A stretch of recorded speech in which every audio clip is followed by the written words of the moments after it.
Yeah, so hello everyone, Hitesh here, and today we're gonna talk about the most awaited movie called Morbius, जिसका इंतजार आपको काफी time से था और अब वक्त आ चुका है इस शानदार कहानी को आपके सामने एक बेहतरीन वे में प्रेजेंट करने का। Morbius MCU और सोनी की तरफ से एक ऐसा एंटी हीरो है जो कि स्पाइडरमैन के यूनिवर्स में कहीं ना कहीं एग्जिस्ट होने वाला है। रेफरेंस के लिए आपको बता दूं कि जिस तरीके से वेनम जो कि एक एंटी विलन पर्सनालिटी है, उसने भी अब MCU के यूनिवर्स में अपना हाथ डाल दिया है, उसी तरीके से मॉर्बियस भी अब इसमें आने वाला है। लेकिन अब MCU के यूनिवर्स से कौन सा स्पाइडरमैन उसका विलन बनेगा, टॉम हॉलैंड, एंड्रयू गारफील्ड या फिर टॉबी मैगवायर, वो तो हमें आगे ही पता चलेगा। सो तब तक के लिए विदाउट वेस्टिंग टाइम चलिए आते हैं इस कहानी की मेन स्टोरी लाइन की तरफ, जिसकी शुरुआत में हमें कोस्टा रिका कंट्री दिखाई जाती है और यहाँ पर एक हेलीकॉप्टर की मदद से डॉक्टर माइकल मॉर्बियस अपने कुछ लोगों के साथ में एक ऐसी पहाड़ी पर पहुंचते हैं जहाँ पर कुछ खास तरीके की चमगादड़ पाए जाते थे और इनके अंदर बाकियों के मुकाबले ज्यादा पावर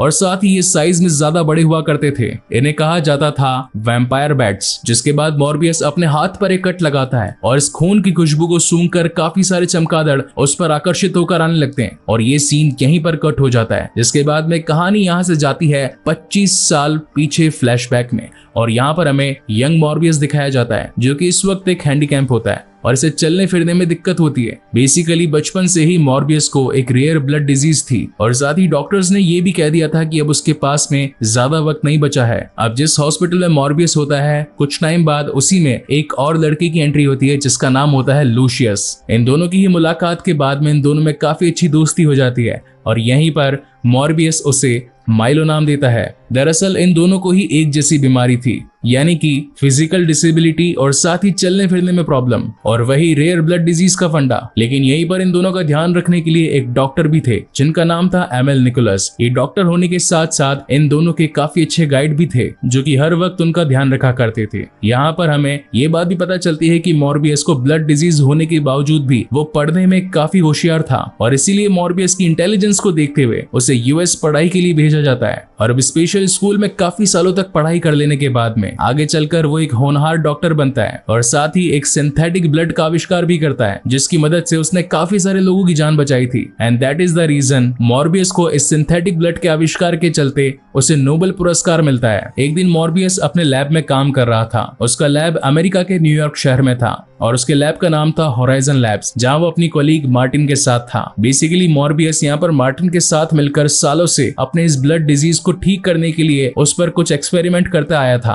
और आज फाइनली काफी सालों की मेहनत के बाद में उसे एक छोटा सा तरीका मिल गया था जिसमें वो वैम्पायर बैट्स के डीएनए को ह्यूमन डीएनए के साथ मिला देता है और उन दोनों की हेल्प से एक सीरम को तैयार करता है। मॉर्बियस को विश्वास था कि ये सीरम उसकी फिजिकल डिसेबिलिटी को खत्म कर देगा। इस एक्सपेरिमेंट को कंप्लीट कर लेने के बाद में वो ये खुशखबरी अपने बेस्ट फ्रेंड माइलो के साथ भी शेयर करने जाता है और यहाँ हम माइलो को देख पाते हैं जो कि काफी अच्छी फैमिली से बिलोंग करता था और साथ ही खास बात ये थी कि आज तक मॉर्बियस ने अपने बड़े बड़े जो एक्सपेरिमेंट करे थे उन सभी की फंडिंग उसे माइलो से ही मिली थी। वो माइलो को बताता है कि उसने एक ऐसा सीरम बनाया है जो कि उसकी फिजिकल डिसेबिलिटी को कम करने में उसकी हेल्प करेगा, लेकिन वो एक्सपेरिमेंट हो सकता है कि खतरनाक हो जाए, इसलिए वो इसे करने के लिए कहीं दूर जाएगा। जिसके बाद में सीन शिफ्ट होता है इंटरनेशनल वाटर में, जहाँ पर एक शिप की मदद से मॉर्बियस मार्टिन के साथ साथ कुछ किराए के गुंडे भी अपने इस एक्सपेरिमेंट को पूरा करने के लिए ले जाता है और समुद्र के बीच में अब वो वक्त आ चुका था जब माइकल अपना एक्सपेरिमेंट अपने ऊपर करने वाला था, जहाँ पर मार्टिन उस सीरम को मॉर्बियस की बॉडी में इंजेक्ट करती है। लेकिन यहाँ पर तो उसका उल्टा ही रिएक्शन देखने को मिलता है। धीरे धीरे इंसानों वाली बॉडी अब एक दरिंदे में बदलने लगती है। मॉर्बियस की पूरी तरीके से हालत खराब हो जाती है और यहीं पर मॉर्बियस ह्यूमन से एक वैम्पायर में बदल जाता है। ये पूरा का पूरा प्रोसेस काफी ज्यादा पेनफुल था और हर जगह उथल पुथल मच चुकी थी। इसी वजह से वो सारे लोग वहां पर अलर्ट हो जाते हैं अपनी बंदूकों को लेकर और जब मॉर्बियस उनके सामने आता है तो ये सब उसे देखकर डर जाते हैं और उल्टा उसी के ऊपर गन फायर करना स्टार्ट कर देते हैं। इस वक्त वैम्पायर बना मॉर्बियस बिल्कुल भी अपने कंट्रोल में नहीं था। उसकी ताकत मानो 100 गुना बढ़ चुकी थी। उसकी सुनने समझने की शक्ति और साथ ही सुपर फास्टनेस और सुपर स्ट्रेंथ उसमें आ चुकी थी, जिनका यूज करते हुए मॉर्बियस वहां पर मौजूद सभी लोगों को जान से मार डालता है और उन्हें मारकर उनके शरीर से उनका पूरा खून कंज्यूम कर लेता है। वेल यहाँ पर मार्टिन भी थी जो कि इस हादसे के दौरान बेहोश हो चुकी थी। और अगले दिन जब मॉर्बियस को होश आता है तो वो देखता है कि सारे के सारे लोग जान से मारे गए हैं। और जब वो सीसीटीवी फुटेज को चेक करता है तो उनमें वो अपने आप को पाता है। अब कहीं वो पुलिस के द्वारा पकड़ा ना जाए इसलिए वो वहीं पर सीसीटीवी फुटेज को मिटा देता है। लेकिन उसकी बेस्ट फ्रेंड मार्टिन को सही इलाज की जरूरत थी, इसलिए जब वहां पर पुलिस आती है इन्वेस्टिगेशन के लिए तो मार्टिन को तो अपने साथ ले जाती है, लेकिन मॉर्बियस कहीं पकड़ा ना जाए इसलिए वो पहले ही वहां से भाग जाता है। जिसके बाद में मॉर्बियस अपनी लैब में पहुंचता है और यहाँ पर वो अपनी स्ट्रेंथ और एबिलिटीज को चेक करने के लिए अलग अलग चीजें ट्राई करता है। अपनी पावर्स को चेक करने के साथ साथ उसे ये बात भी पता चलती है कि अपने आप को जिंदा रखने के लिए उसे ह्यूमन ब्लड की जरूरत होती है, और अगर वो ब्लड को कंज्यूम नहीं करेगा तो वो फिर से पहले की तरह बन जाएगा, यानी कि उसकी पुराने शरीर में वापस आ जाएगा। लेकिन अब क्योंकि डॉक्टर माइकल मॉर्बियस एक अच्छा इंसान होता है, वो नहीं चाहता था कि वो खुद के लिए किसी और की जान को कुर्बान कर दे, इसीलिए वो अपने ही द्वारा बनाए गए सिंथेटिक ब्लड को यूज करना शुरू कर देता है। लेकिन उसके यूजेज के कुछ समय के बाद में उसे ये बात रियलाइज होती है कि सिंथेटिक ब्लड सिर्फ उसे 6 घंटे तक की ही लिमिट देता है, यानी कि हर 6 घंटों में उसे वो ब्लड कंज्यूम करना ही पड़ता है। और अगर उसने ये ब्लड रेगुलर बेसिस पे कंज्यूम करना स्टार्ट किया तो धीरे धीरे उसकी लिमिट और भी ज्यादा घटती जाएगी, और एक वक्त ऐसा आएगा जब सिंथेटिक ब्लड उसकी बॉडी के लिए बिल्कुल भी काम नहीं आएगा और उसे फिर से ह्यूमन ब्लड को कंज्यूम करने के लिए उतरना पड़ेगा। अब धीरे धीरे करके मॉर्बियस को अपने शरीर के बारे में पता लगने लगा था कि उसके अंदर क्या एडवांटेजेस हैं और क्या क्या डिसएडवांटेजेस हैं। लेकिन इसी बीच यहाँ पर उससे मिलने के लिए माइलो पहुंच जाता है। माइलो को ये बात नोटिस होती है कि अब मॉर्बियस पहले के मुकाबले ज्यादा तंदुरुस्त और साथ ही चलने फिरने में कैपेबल है। तो वो उससे उसका राज पूछता है कि आखिर तुम ठीक कैसे हुए, क्या तुमने उस सीरम को जो यूज किया है वो सचमुच काम करता है। मॉर्बियस मुझे भी वो सीरम चाहिए, लेकिन तब मॉर्बियस उसे कहता है कि वो सीरम एक जानलेवा जहर से बढ़कर और कुछ भी नहीं है। मैं अब एक इंसान से एक दरिंदा बन चुका हूँ। तुम सोच नहीं सकते हो कि मेरे साथ इन दिनों क्या क्या हुआ है। मैं तुम्हारी मदद बिल्कुल नहीं कर सकता। इन दोनों के बीच में काफी झड़प भी होती है। माइलो से बार बार उस सीरम को देने के लिए कहता है, लेकिन मॉर्बियस उसे वो सीरम नहीं देता, जिसके बाद में माइलो वहां से निकल जाता है। लेकिन कुछ देर बाद में मॉर्बियस को पता चलता है कि उसकी लैब में काम करने वाले किसी एम्प्लॉय की डेथ हो चुकी है, और डेथ के बाद में उसकी बॉडी से उसका सारा खून कंज्यूम कर लिया गया था। जब पुलिस इन्वेस्टिगेशन होती है तो वहां पर पुलिस को मॉर्बियस पर ही शक होता है, क्योंकि ऐसा इंसिडेंस उस जहाज पर भी हुआ था जहां पर मॉर्बियस मौजूद था। इस इंसिडेंस के बाद में मॉर्बियस को भी ये लगने लगता है कि हो सकता है कि जब वो अपने दरिंदे वाले फॉर्म में हो तो उसी ने ही अपने लैब के एम्प्लॉय को जान से मारा हो, क्योंकि जब भी मॉर्बियस वैम्पायर बनता है तो उसके शरीर पर उसका बिल्कुल भी काबू नहीं होता। और इतनी सारी बातें जब क्लियर होने लगती है और जब पुलिस इन्वेस्टिगेशन में मॉर्बियस को पकड़ा जाने वाला होता है तो वो उनसे बचकर भागने की कोशिश करता है, लेकिन कैसे तैसे पुलिस उसे पकड़कर जेल में कैद कर ही लेती है, जिसके बाद उसे पुलिस स्टेशन में रखा जाता है। मगर वहीं पर उससे मिलने के लिए उसका पुराना दोस्त लूशियस आता है, और उसके हाथ में एक छड़ी भी होती है और साथ ही एक खून की थैली जो कि वो जाते वक्त वहीं पर छोड़ जाता है, जिसे देखकर मॉर्बियस को ये बात तो क्लियर हो जाती है कि कहीं ना कहीं लूशियस ने भी वही सीरम अपनी बॉडी में इंजेक्ट किया होगा, जिसकी वजह से वो अपनी बॉडी को अगेन पूरी तरीके से रीहील कर पाया है। अब जाकर मॉर्बियस को ये बात भी क्लियर हो जाती है कि उसकी लैब में जिस एम्प्लॉय की डेथ हुई थी वो उसकी खुद की वजह से नहीं बल्कि लूशियस के दरिंदे बनने की वजह से हुई थी। अब कहीं लूशियस अपने खून की भूख को मिटाने के लिए और भी ज्यादा लोगों को जान से न मार डाले, इसलिए मॉर्बियस वहां से जेल तोड़कर भाग जाता है। यहाँ से निकलने के बाद में मॉर्बियस जाकर अपने बेस्ट फ्रेंड लूशियस से मिलता है और उसे समझाता है कि तुम अब एक दरिंदे बन चुके हो। वो उसे समझाने की काफी कोशिश करता है और कहता है कि वो उसकी मदद कर सकता है, लेकिन लूशियस उसकी एक बात नहीं मानता और बल्कि उसके सामने जो भी आता वो उसे जान से मार डालता। तभी लूशियस अपने फ्रेंड मॉर्बियस को एक ऑफर देता है और कहता है कि हमारे पास में एक ऐसी ताकत है जो कि दुनिया में किसी और के पास नहीं है। अगर हम दोनों मिलकर काम करें तो न जाने क्या क्या कर सकते हैं। लेकिन मॉर्बियस उसका साथ निभाने से मना कर देता है। लूशियस चाहता था कि वो उसके साथ मिल जाए, लेकिन अब जब उसे पता चल चुका था कि उसकी ये ख्वाहिश पूरी नहीं होने वाली तो वो हर उस कोशिश में लग जाता है जिससे कि मॉर्बियस पुलिस के हाथों पकड़ा जाए या फिर खत्म हो जाए। और वो धीरे धीरे करके ऐसे ही कुछ इंसिडेंट्स भी करने लगता है। लेकिन अब ये बात मॉर्बियस तक भी पहुंच जाती है, इसीलिए वो अपने लैब में जाकर एक ऐसे सीरम को बनाता है जिसको शरीर में इंजेक्ट करने के बाद में वो शरीर अपने पहले वाले फॉर्म में वापस आ सकता था। और इसका यूज मॉर्बियस लूशियस पर करने वाला था। वहीं दूसरी तरफ लूशियस अब और भी ज्यादा ब्रूटल हो चुका था, क्योंकि उसने इंसानों का ब्लड पी पी कर अपने आप को और भी ज्यादा ताकतवर बना लिया था।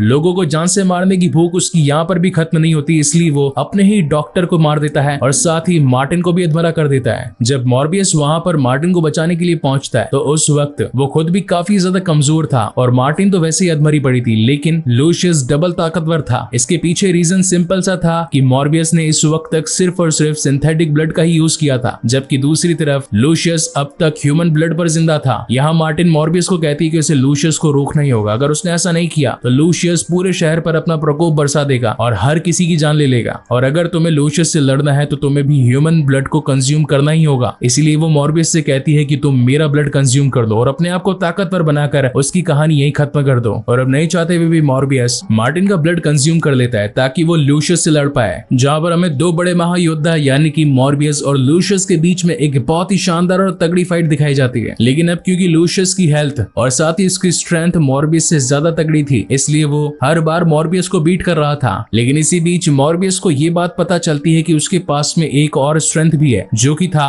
बैट्स के साथ में बात करके उनके साथ कम्युनिकेट करना और उन्हें खुद के अकॉर्डिंग कोई भी काम दे देना। और अब उन सभी बैट्स की मदद से मॉर्बियस लूशियस के ऊपर एक दमदार अटैक करता है और लूशियस वहीं पर गिर जाता है। और फिर वो उसके करीब आकर अपना बनाया सीरम उसकी बॉडी में इंजेक्ट कर देता है, जिसे इंजेक्ट करते के साथ ही लूशियस वहां पर जान से मारा जाता है, जिसके बाद में मॉर्बियस वहां से चला जाता है। लेकिन वहीं पर अगले सीन में हमें मार्टिन दिखाई पड़ती है, जो कि पहले अधमरी हालत में थी और अब बिल्कुल अपने आप को रिहील कर चुकी थी, यानी कि अब उसके अंदर भी मॉर्बियस जैसी पावर्स आ चुकी थी, जिसका रीजन था लूशियस, क्योंकि उसने उसे अधमरा कर छोड़ा था। अगर वो उसका पूरा खून पी जाता तो वो जान से मारी जाती, लेकिन अधमरी हालत में उसकी बॉडी वैम्पायर डीएनए के साथ कम्युनिकेट कर चुकी थी और यही रीजन था कि वो भी अब एक वैम्पायर बन चुकी थी। और इसी तगड़े सस्पेंस के साथ में ये शानदार कहानी यहीं पर खत्म होती है। वहीं पर इस मूवी के पोस्ट क्रेडिट सीन में हमें दिखाया जाता है, जहां पर हमें आसमान में वही सीन दिखाया पड़ता है जो कि हमने स्पाइडरमैन नो वे होम के टाइम पर देखा था, जब डॉक्टर स्ट्रेंज ने अपने मार्टिना कडावरस मंत्र का यूज करते हुए स्पाइडरमैन को पूरी दुनिया में भुला दिया था। और यहीं पर डॉक्टर स्ट्रेंज ने काफी सारे यूनिवर्स के अलग अलग विलेंस को इस यूनिवर्स में आते हुए देखा था। तो यानी कि ये मूवमेंट उसी सीन को दर्शाता है, जिसकी ठीक बाद में हमें एड्रियन डूम्स देखने को मिलता है, जिसे हमने स्पाइडरमैन फार फ्रॉम होम में देखा था। जिसके बाद में आता है इस मूवी का सेकंड पोस्ट क्रेडिट सीन, जिसमें हम देख पाते हैं कि डॉक्टर माइकल मोर्बियस इस वक्त अपनी कार से कहीं जा रहा था और उसी वक्त उससे मिलने के लिए डॉक्टर एड्रियन डूम्स आता है, यानी कि वल्चर। तो मॉर्बियस उससे पूछता है कि आखिर तुम यहाँ पर क्या कर रहे हो। तो वल्चर उसे बताता है कि उसके यहाँ पर होने का रीजन है स्पाइडरमैन। और साथ ही वो मॉर्बियस को ये भी कहता है कि हमारी तरह काफी कम लोग मौजूद हैं जिनका सिर्फ एक ही दुश्मन है और वो है